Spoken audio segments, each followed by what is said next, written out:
I'm Captain Cliff, and you're listening to the History of Aviation podcast.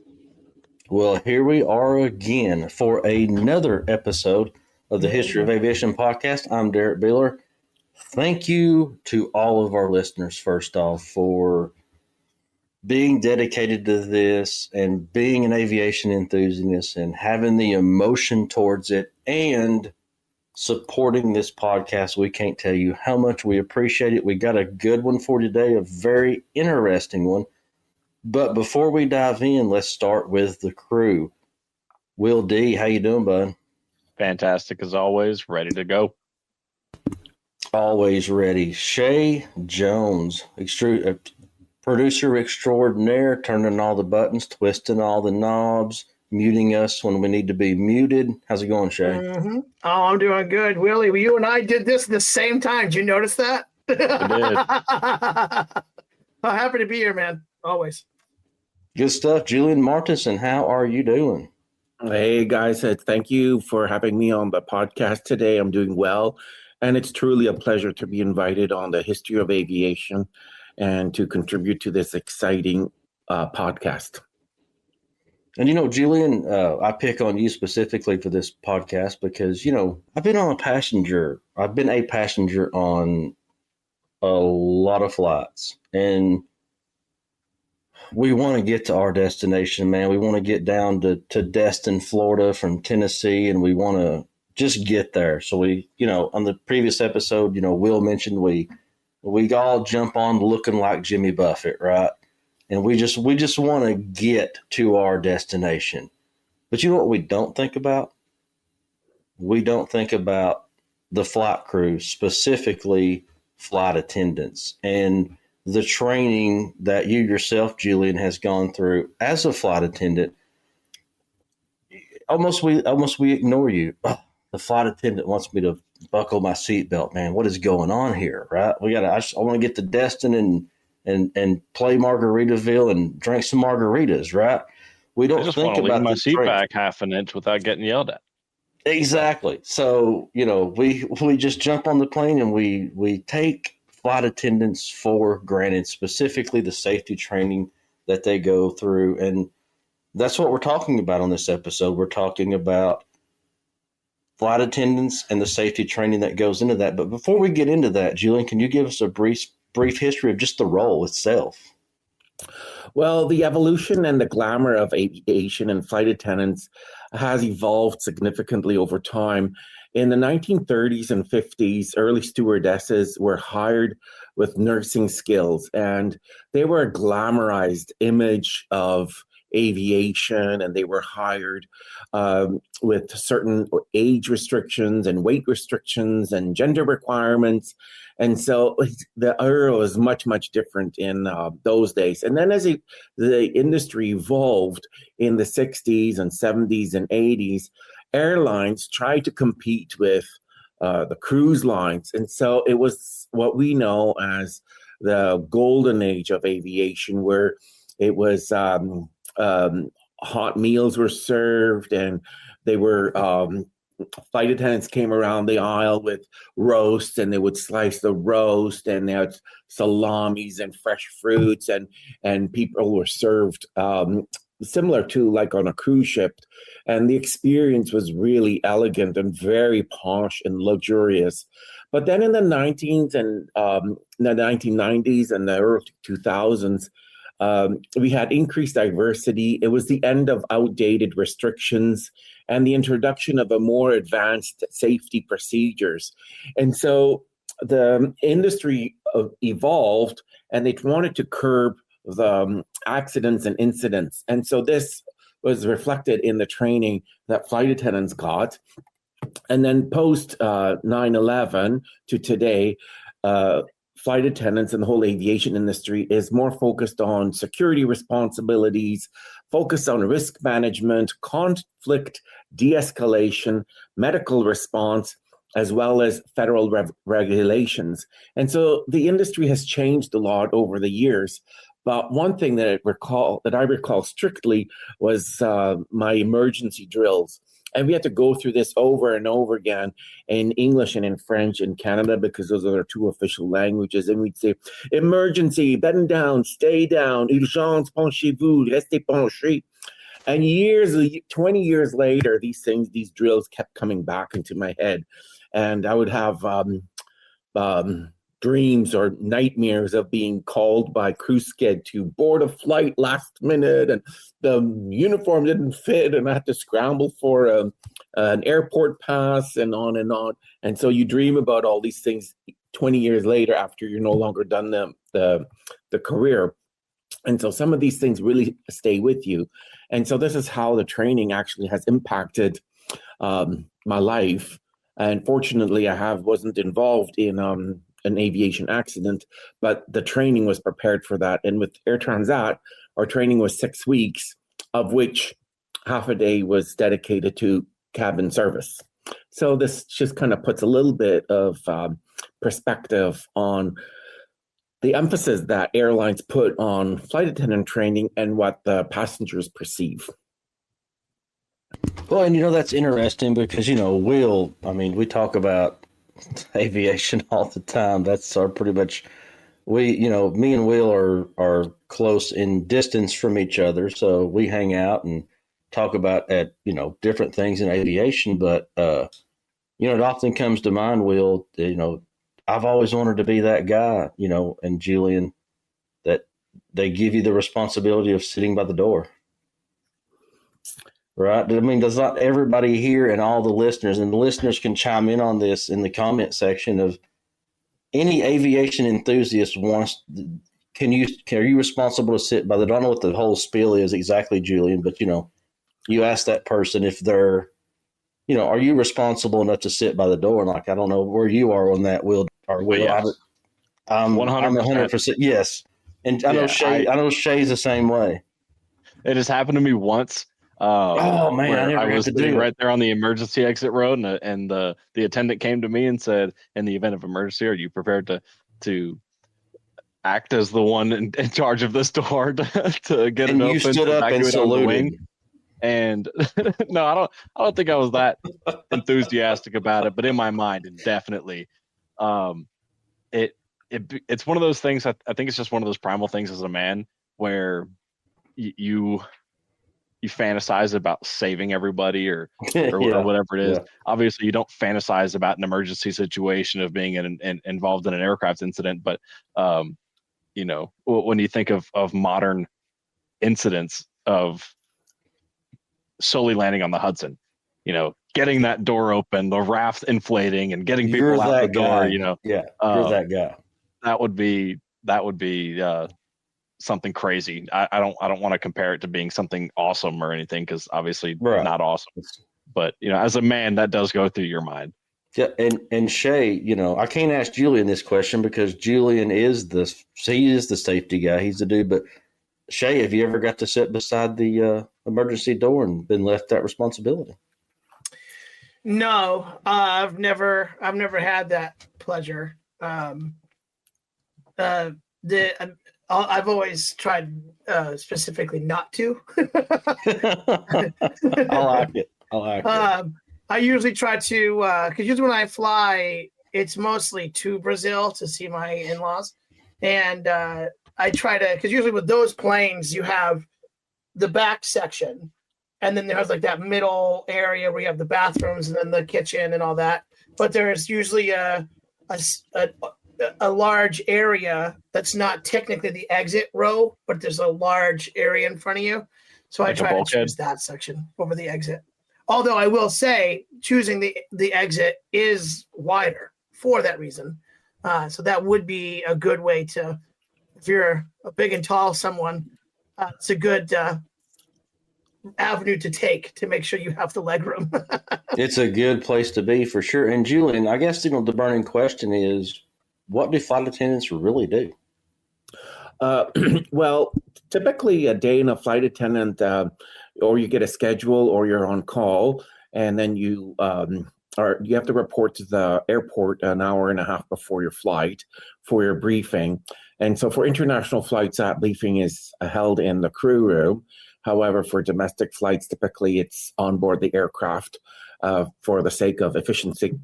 And flight attendants and the crew will have a briefing on, they'll pick their positions. They'll do a quick review of emergency procedures, emergency equipment that each flight attendant is required to take with in case of an emergency. And these include things such as a megaphone, a first aid kit, the radio beacon, things like that will help in an emergency evacuation. And they'll quickly do a quick review over evacuation procedures as well as some service. So the order of service items, landing cards, and the movie that's going to be playing, and possibly the meals or special needs passengers. And that's the time that they do the pre-flight checks, which includes making sure that each seat is equipped with an inflatable life vest. And then we'll start with pre-boarding of special needs passengers, elderly families with children, as well as UMs, unaccompanied minors. Yeah. And then briefing and continue the boarding process.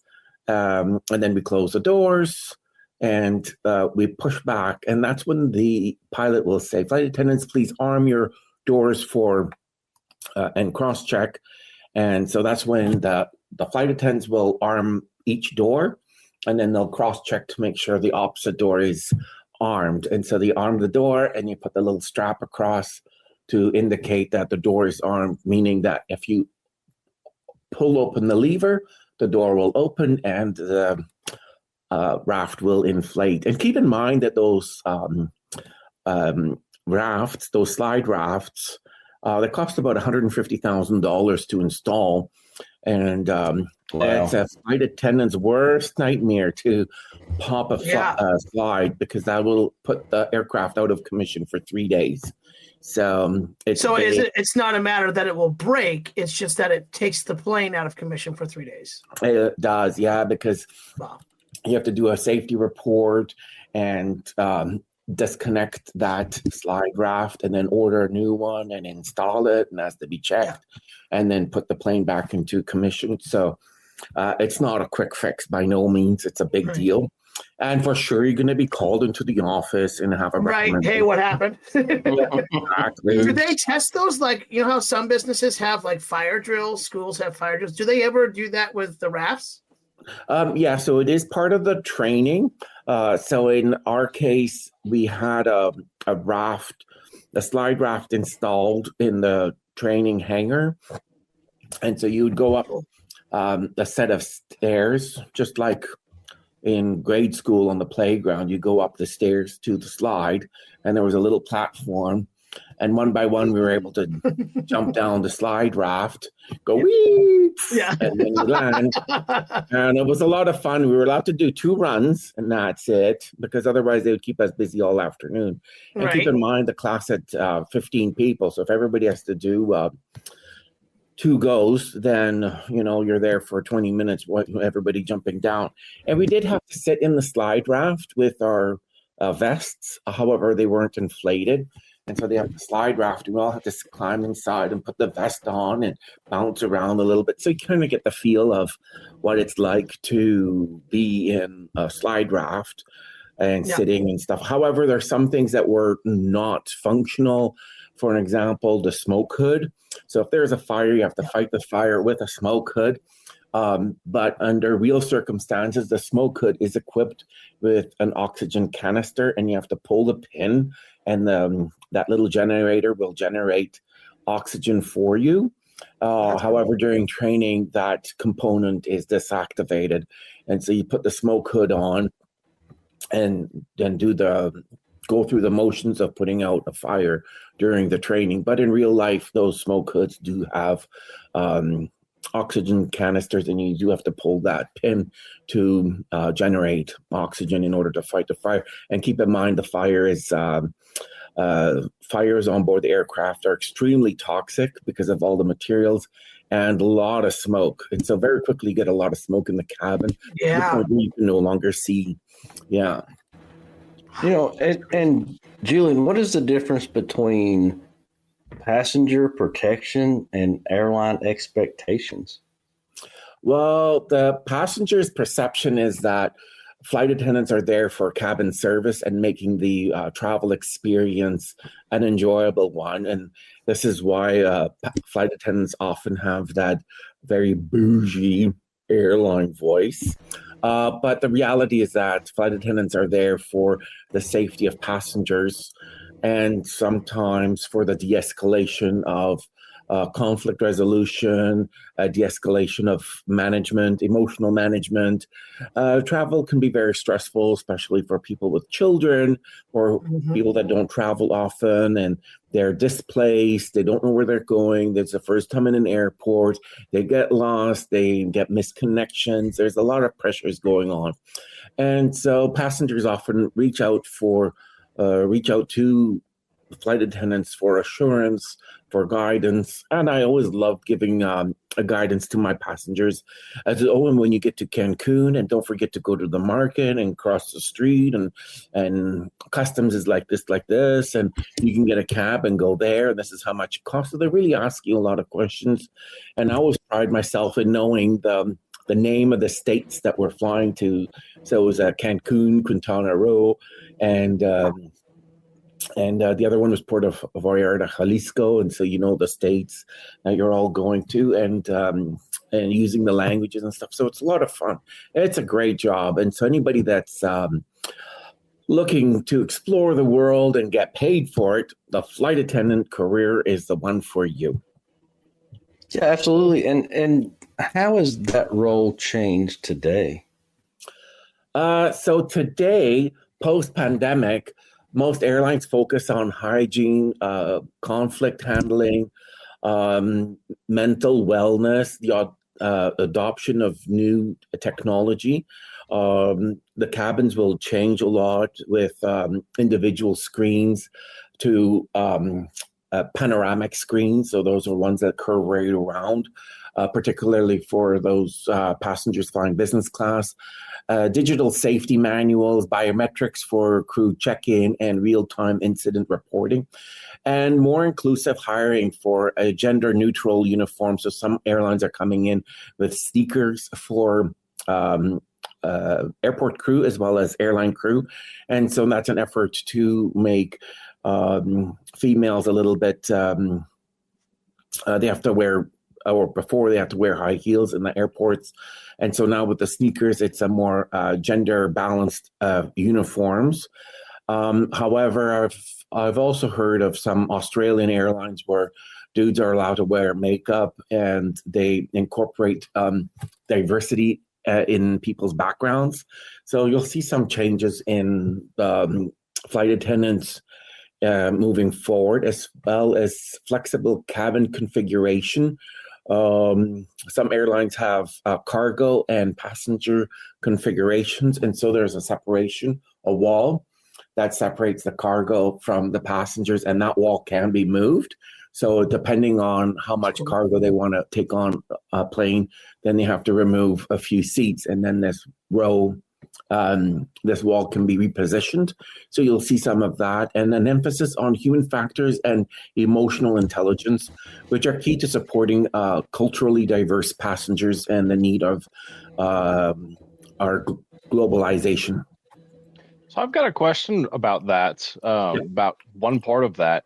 The idea of moving that wall around and adding, removing passengers or adding, removing seating, is there, how is that doable on the fly? If I guess, okay, so let me certain torque specs that the seats have to be buttoned down to as far as safety is concerned. So in the case of a combi, so cargo is typically loaded onto either skids or canisters, these big cargo containers. Sure. And so beforehand, the aircraft is designed with the configuration for 2 or 3 canisters, those luggage bins. And so that wall is just snapped into certain positions at the 2 cargo position or at the 3 cargo position, and they take out the seats, and the seats are just simply snapped in and snapped out. So it takes a couple of hours for a crew of 2 or 3 guys to reconfigure that aircraft. Yeah, and then we can do a flight up north and bring in more cargo versus fewer passengers, and then the plane will go back to its base and then get reconfigured to the original position. Awesome. Well, Julien, before we start to bring her to a close, I do have one quick question. What are 2 or 3 just key massive differences pre and post 9/11 as far as flight crew and safety? For safety, so before 9/11,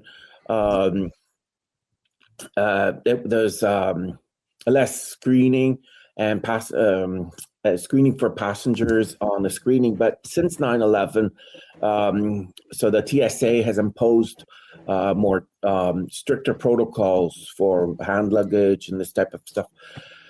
And so there was some talk of having marshals on board, and I think the perception is that some airlines would have marshals, although I haven't seen any on board my own airlines.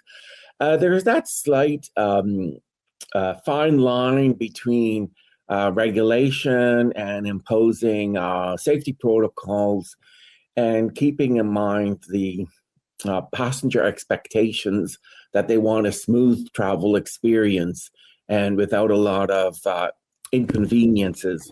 And so airlines are stuck in the middle between meeting passengers' expectations and executing the laws imposed by the federal policy, that being the FFA or Transport Canada. How are cockpit visits done today? Is that only on the ground?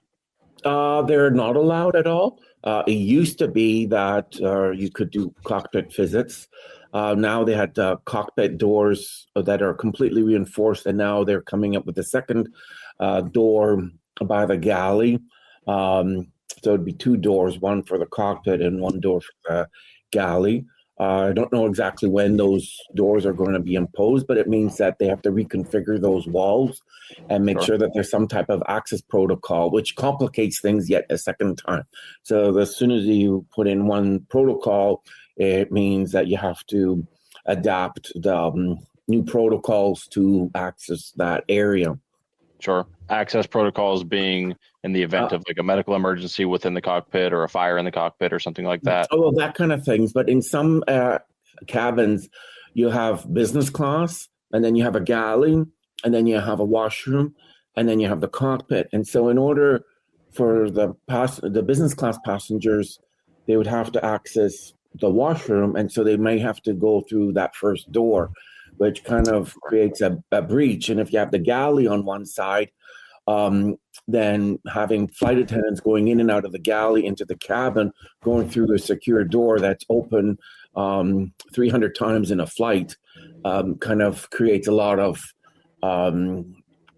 vulnerability points, which kind of a little bit of frustration, I'd imagine, too. Yeah, and which creates a lot of vulnerability points, which compromises the whole point of having a secure door. Yeah, and you know, Julien, the sole reason that you ended up as a regular co-host on this podcast was it talks on some of the books that you wrote. So your books cover all things pretty much, careers in aviation. But tell us a little bit about what your books cover as far as if someone wants to become a flight attendant specifically. Well, fair enough. And that's a very good question. And for that, I've come up with this book, which is called The Ultimate Guide to Careers in Aviation. And so it explores all kinds of careers, specifically the 4 career categories of keen interest to the aviation industry, that being pilot, air traffic controller, aviation management, and aircraft engineering. And so it lays out a little bit about the demand and the changes in airport operations as well as airline operations, and how the next generation can fit in more smoothly in getting and launching a career in aviation. And that leads me to my second book, Mediocrity is Killing Your Superpower, which is a motivational book based on my TED Talk, Mediocrity is Killing Your Superpower. And it talks about role models, female role models, how to strive for excellence, and what do you do, what does the industry do when you're not able to achieve excellence? For an example, if there's an accident, how do you come out of it? And in your personal life, how to improve your own standards so that you can achieve excellence. And we talk about some of the details in that. So these two books are available on Amazon, and I have more coming up. So stay tuned, and I'll let you know when the next books come out. That'll be exciting. And JulienMartinson.com, that will be in the description below. And you can also, those books are available on Amazon as well, correct, Julien? That's correct.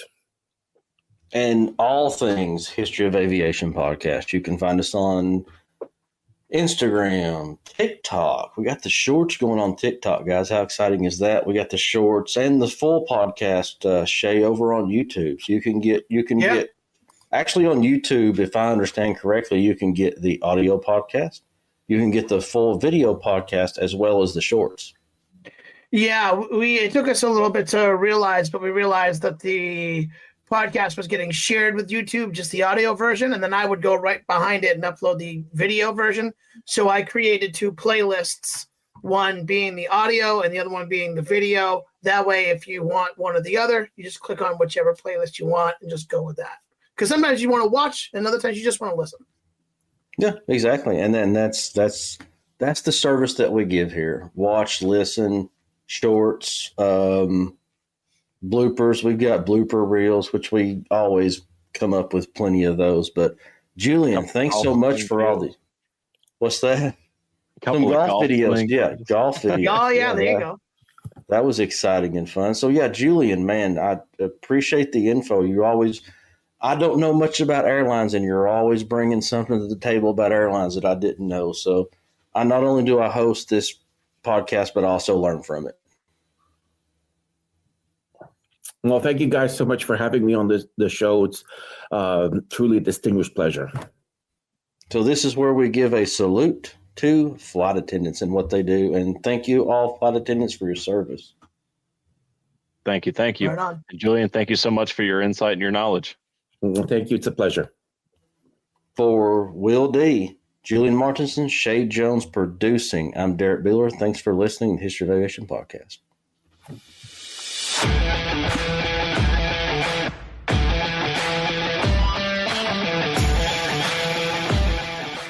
I'm Captain Cliff, and you're listening to the History of Aviation podcast.